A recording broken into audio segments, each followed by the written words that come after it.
Capybara. Now that's awesome to me. See, back when I was a kid, which was not that long ago, you don't have to laugh that hard. But no, back when I was a kid, this girl here, she actually came to our center in a really strange way. See, there was a breeding program out in Arizona that bred animals for other zoos, but their owner unexpectedly passed away and then shut down to find homes for all of their animals. So we got a call asking if we could give some animals a home. And we're taking some amazing creatures, including a capybara that showed up at our center and gave birth 2 days later. Vulture. Now look at that bald head. I've seen JoJo's dad, and JoJo is probably going to look like this in a few years. And once they're nice and warm, they take flight. Once up in the air, they'll do big lazy circles. And they might look lazy, but they're actually working. They're smelling for the grossest, most disgusting, stinkiest rotten things that they can find. And when they think, lunchtime, and they fly down and make a meal out of it. Yes, vultures eat dead stuff. And some of us hear that and think, ew. But if we're being honest, most of us eat dead stuff too. Nobody's chasing a cow down the road to chew on its leg. The one difference is that vultures can eat meat with so much germs and bacteria that it would make us sick to our stomachs. He got his name Wizard. But Wizard, he came to our center around 17 years ago with a wing injury. And we're not exactly sure what happened, but we believe he flew into a power line that broke. You might recognize his kind from Christmas movies, because he's the reindeer. And that's a reindeer bottom. But now this guy here, the reindeer, he's actually a domestic version of the caribou. They're a farm-raised version of the wild caribou that lives in the entire Arctic and subarctic circle, including here in North America. And you know, reindeer that you're looking at right now, in fact, his antlers are growing so fast, they're splitting in the front. They're growing in so quickly. And once it reaches that full size, they rub all that skin off in kind of a bloody mess. And that's when they open the beautiful bone antlers that we're used to seeing. And you know, reindeer and caribou, they are the only deer species that both males and females eat antlers. Every other deer, it's only the boys that get them, and they use them to fight for all the girls like typical males do, while reindeer and caribou are an equal opportunity deer species. Land migration here in North America. So there's a herd of over 200,000 caribou that travel 1,500 miles south along the Porcupine Riverway to escape the winter cold and find new food sources. Then they travel 1,500 miles back up north to escape the mosquito hatch. That is a 3,000-mile round trip. That's the longest land migration pattern on this planet, and they do have some things that help them out along the way. Those wide hooves of theirs, those work like snowshoes, allowing them to walk through the Arctic tundras with ease. It also makes them excellent swimmers. These guys can cross even rushing riverways with those big paddle-like hooves, and their hair, even though he's shedding it right now, that hair is hollow. That hollow hair of his allows him to around the United States during the Great Depression, so they could breed and be used as a food source. Delicious. And they have since seamlessly moved to the western part of the country. But Billy, her story actually starts with a woman who was driving her car down the road late at night, and she saw a ball of fur run across the road. Now this lady, she tried her absolute best to stop, but she couldn't, and accidentally hit that ball of fur. So she got out of her car and their snacks. Yes, they're babies. So she very bravely went over and opened up that pouch to find 5 baby opossums still alive inside. So she scooped them up and she took them to the nearest rehab center the next day, where they would have the best chance of making it back out into the wild.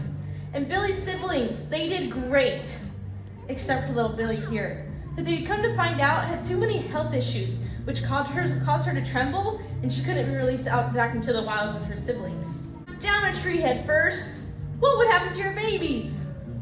They'd fall out, that's right. So their pouch is different. It goes in sideways like a sweatshirt pocket, but with a hole in the middle, guaranteeing those babies are nice and safe as mom is climbing up and down those trees.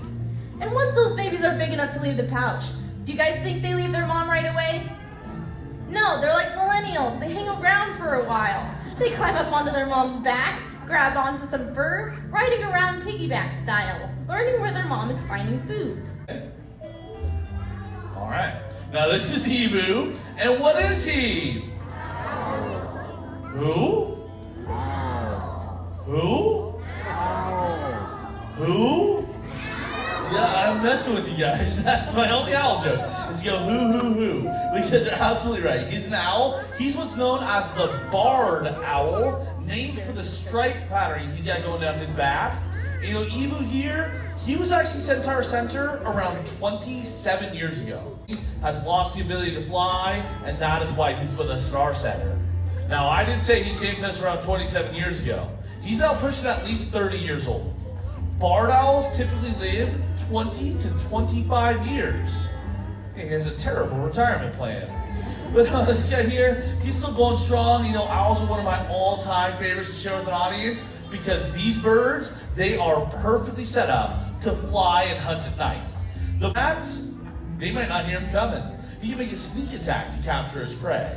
And you know, now this size can eat about 2 to 3 small rodents a night. They're a super important part of the balance of nature. Out there making sure we aren't overrun by the mouse and rat world. And even though he's going through a bit of a molting cycle right now, I still think he's a stunningly beautiful creature. And I'm not sure if he'll do it, but if you guys wave at Chubbs, he might wave back.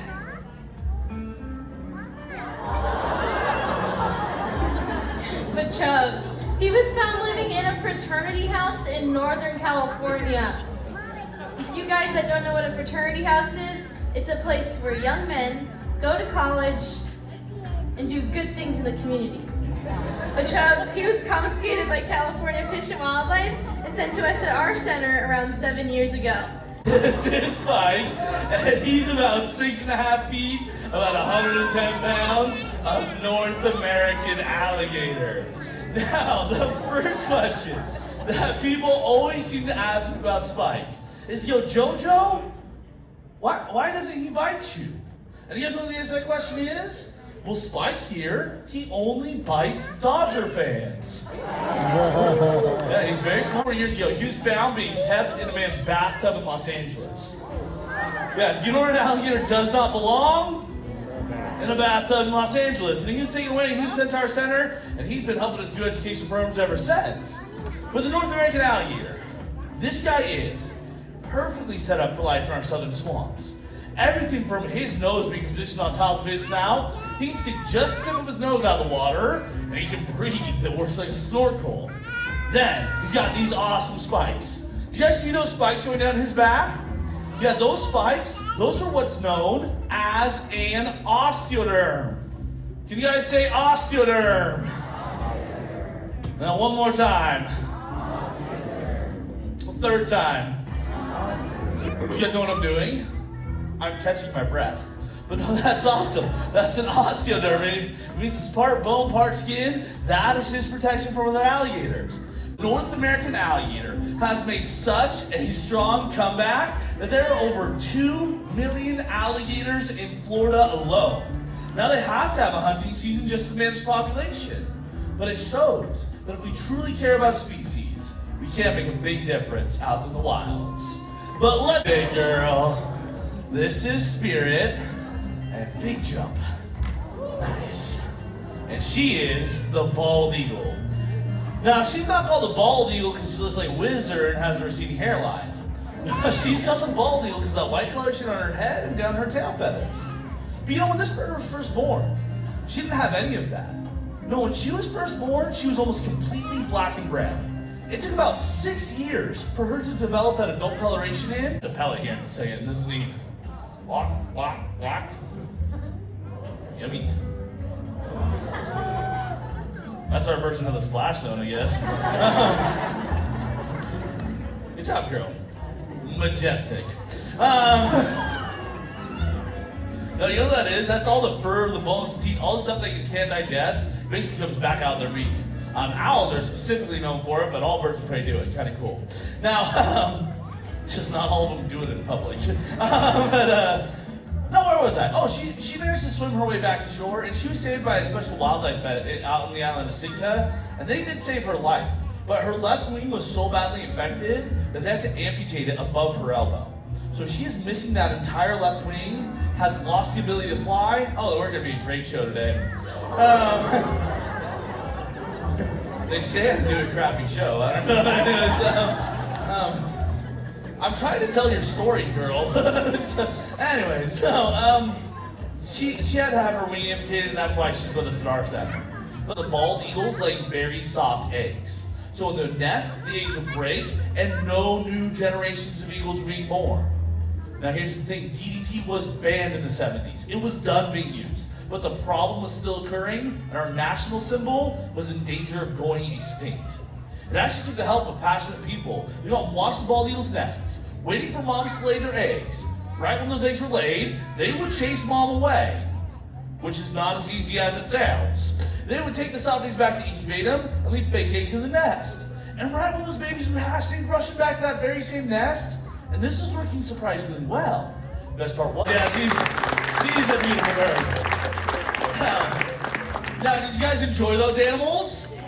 I hope you did, and I hope you learned something, maybe gained some more passion about North American wildlife. Before we let you go, though, we don't feel like we're doing our job. Let's just say this last part. And that's if there's anything that you guys care about. Whether it's people, plants, animals, or the planet itself, get out there and do something about it. If everybody plays their part, just a little bit, we can make this world an even more amazing place to live. And you guys have already done some good today. By supporting SeaWorld, you've supported a company that has now rescued over 43,000 animals.